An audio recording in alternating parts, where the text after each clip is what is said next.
महादेव के चरणों में प्रणाम करती हूँ, मेरा प्रणाम स्वीकार हो। मैं मैया पार्वती के चरणों में प्रणाम करती हूँ, मेरा प्रणाम स्वीकार हो। कार्तिक गणेश दोनों भैया के चरणों में प्रणाम करती हूँ, मेरा प्रणाम स्वीकार हो। जितने गुरु भाई बहन हैं सबके चरणों में प्रणाम करती हूँ, मेरा प्रणाम स्वीकार हो। गुरु भाई बहन, आज मैं कथा लेकर आई हूँ रिया अनाथ लड़की का। कथा बहुत सुंदर है, शुरू से अंत तक सुनिएगा और रहस्य जानिएगा, क्योंकि महादेव का कथा है शिव चर्चा। आधा अधूरा ना सुनिए, आधा सुनने से महादेव का अपमान होता है, पूरा सुनने से ज्ञान होता है। अब कथा अच्छा लगे तो मेरे वीडियो को लाइक कीजिए, चैनल को सब्सक्राइब कीजिए और कमेंट बॉक्स में हर हर महादेव जरूर लिखिए। तो चलिए कथा शुरू करती हूँ। एक गांव में एक लड़की थी, उसका नाम था रिया। उस लड़की के बचपन में माँ बाप गुजर जाते हैं, मर जाते हैं उसके। तो वो अपने चाचा चाची के पास रहती है। उसके चाचा नौकरी करने बाहर चले जाते हैं, वो अपनी चाची के पास रहती है। तो बचपन में ही 2-3 साल की रहती है तो उसके माँ बाप मर जाते हैं। और जब से होश संभालती है तब से उसकी चाची उसके साथ रहती है, उसका बहुत दुर्दशा करती है। घर का सारा काम उससे करवाती थी, झाड़ू पोछा बर्तन कपड़े सब काम, खाना पीना सब। और वो जब से होश संभाली थी तब से उसके गांव में एक मंदिर था, शिव मंदिर। उसमें वो जाती थी पूजा करने, जल डालने पूजा करने जाती थी। वो पूजा करने जाती थी तो वहां पे क्या हुआ कि एक दिन की बात है, एक लड़का उसको मिल जाता है तो वो उसका दोस्त बन जाता है। तो घर का सब हाल समाचार उसको बताती है लड़के से। तो वो कहता है कि ठीक है।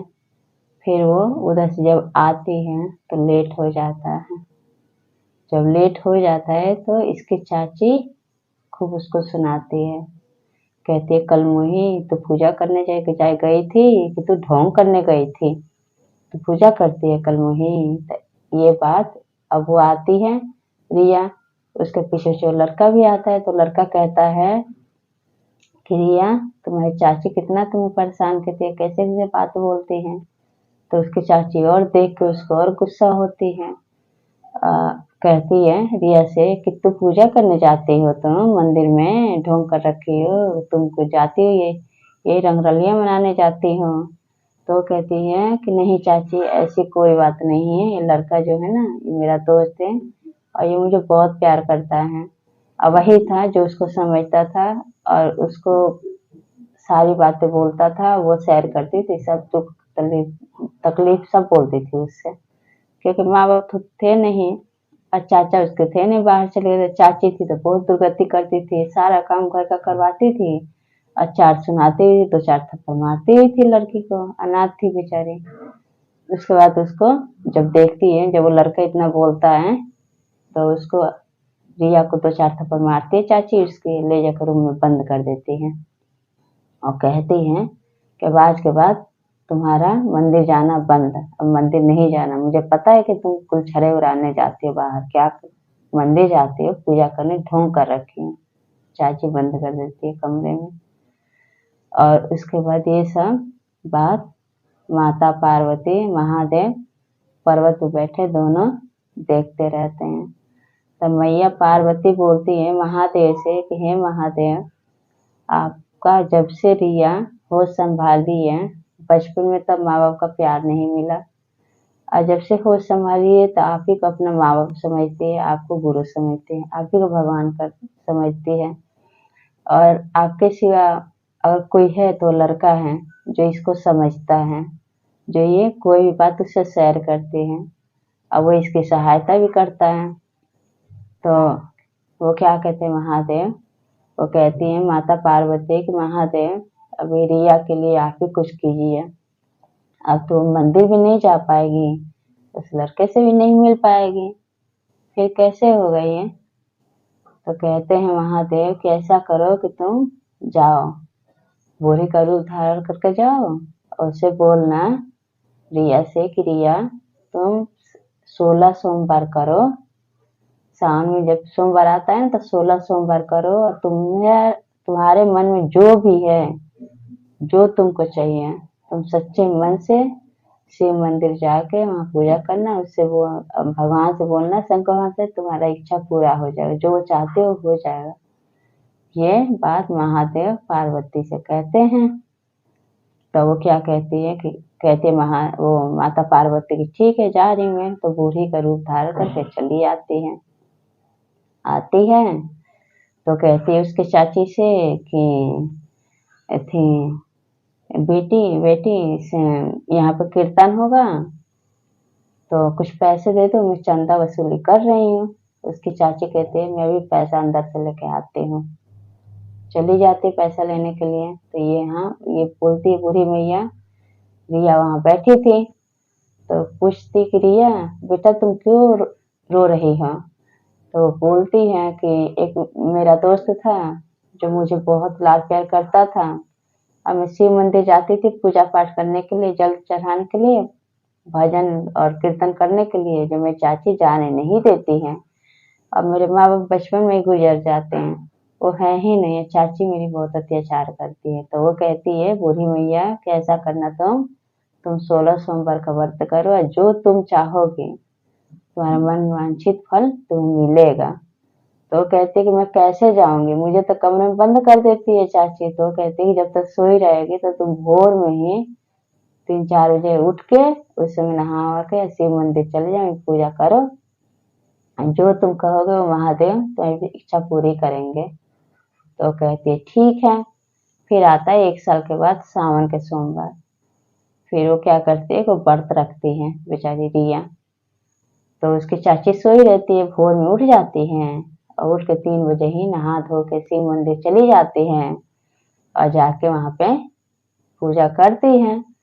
पूजा करती जल डालती हैं, तो वहां पे वो फिर बूढ़ी मैया वहां चली जाती हैं। तो बूढ़ी मैया चली जाए तो कहती है रिया बेटा ऐसा करो, तुम सिर नीचे नवा के उनके चरणों में अपना शीश झुका के और मुंह खोल के जो मनवांछित फल मांगोगी वो महादेव तुम्हें देंगे। तो कहती है कि हे महादेव, बचपन में माँ बाप का साया उतर गया, साया हट गया, माँ बाप थे नहीं, और चाची है तो इतना दुर्गति कर दिया, समझने वाला है तो वही लड़का है जो मुझे बहुत प्यार करता है, मैं भी उसको बहुत प्यार करती हूँ।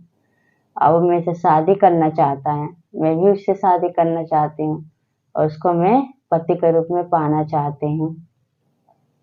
वो ये आशीर्वाद मांगती हैं महादेव से कि ऐसा आशीर्वाद दीजिए।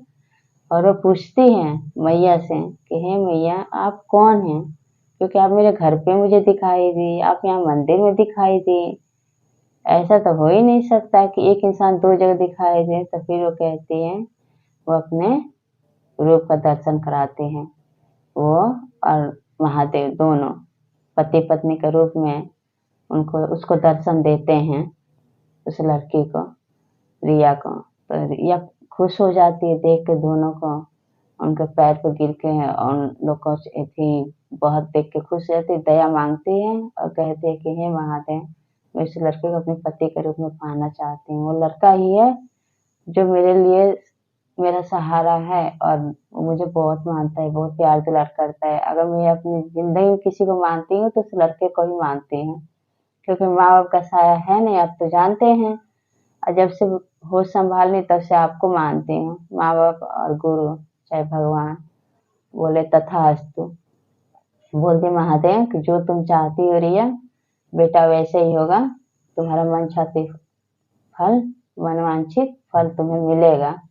वो वहां से चली जाती है। जब वो घर पहुंचती है तो उसको लेट हो जाता है। जब उसको लेट हो जाता है, अब इतने में उसकी चाची उठ जाती है।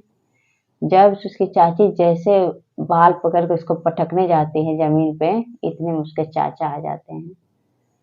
महादेव ऐसा चमत्कार करते हैं, दया करते हैं उस रिया पे, उसके चाचा आ जाते हैं। उसके चाचा आ जाते हैं तो कहते हैं क्या हो रहा है ये, क्या हो रहा है ये। तो उसकी चाची कहते देख लो, अपना लड़की भतीजी को छोड़ के गए हो ना, अपनी ये गुलछारे उड़ा रही है, ये ऐसे कर रही है, ये रंगरलियां मना रही है, पूजा पाठ करने नहीं जाती है।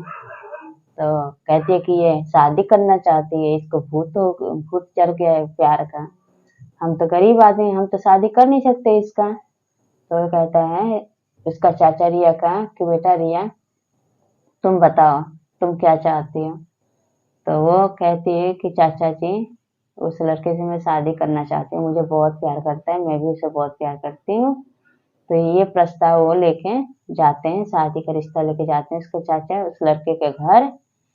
उस लड़के के घर जाते हैं तो उसके परिवार से मिलते हैं, उसके माँ बाप से मिलते हैं, और लड़का पहले से अपने माँ बाप से बता देता है कि रिया एक लड़की है जो अनाथ है, जिसका कोई नहीं है, उसके चाचा उसके साथ बहुत दुर्गति करते हैं, बहुत अच्छी लड़की है, सीधी सादी है। तो जाके जब चाचा बात करते हैं तो सब तैयार हो जाते हैं।